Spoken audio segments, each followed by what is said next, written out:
কালো মেঘে ছেয়ে গেছে ইরানের আকাশ, ঝরছে অদ্ভুত কালো বৃষ্টি।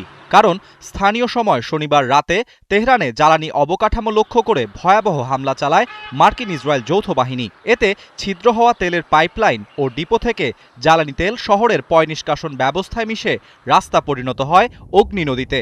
শহর জুড়ে আগুনের লেলিহান শিখা ছড়িয়ে পড়ে মুহূর্তেই। হামলা হয়েছে ইরানের অন্যান্য শহরেও। আলবোরোজ প্রদেশে ইসরায়েলি বিমান হামলায় বিধ্বস্ত তেলের ডিপো, সেখানে হামলায় নিহত হয়েছেন অন্তত 6 জন। এতদিন ইরানে বিমান থেকে হামলা হলেও স্থল অভিযানের বিষয়ে সিদ্ধান্ত নেয়নি তেল আবিব এবং ওয়াশিংটন। ইরানের বিরুদ্ধে যুদ্ধে নিজেদের শক্ত অবস্থানের কথা জানান মার্কিন প্রেসিডেন্ট ডোনাল্ড ট্রাম্প। স্থল অভিযান নিয়ে আমরা এখনো চূড়ান্ত সিদ্ধান্ত নেইনি। আমরা ভালো অবস্থানে আছি। স্থল অভিযান মানে তাদের চূড়ান্ত পরাজয়। অন্যদিকে উপসাগরীয় অঞ্চলে মার্কিন ঘাঁটিতে হামলা চালিয়ে যাচ্ছে ইরান। কুয়েতে তেহরানের ড্রোন হামলায় 2 কর্মকর্তা নিহতের দাবি করেছেন দেশটির স্বরাষ্ট্রমন্ত্রী।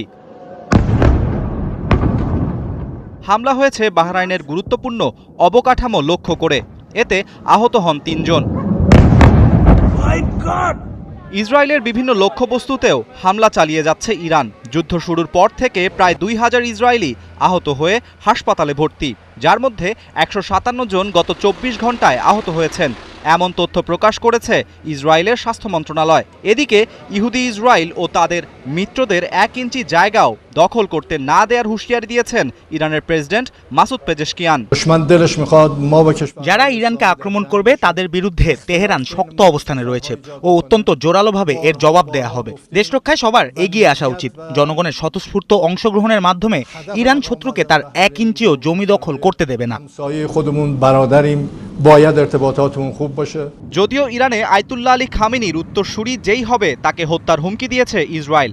এমনকি নেতৃত্ব গঠনের জন্য গঠিত পরিষদকেও হুঁশিয়ারি দিয়েছে তেল আবিব।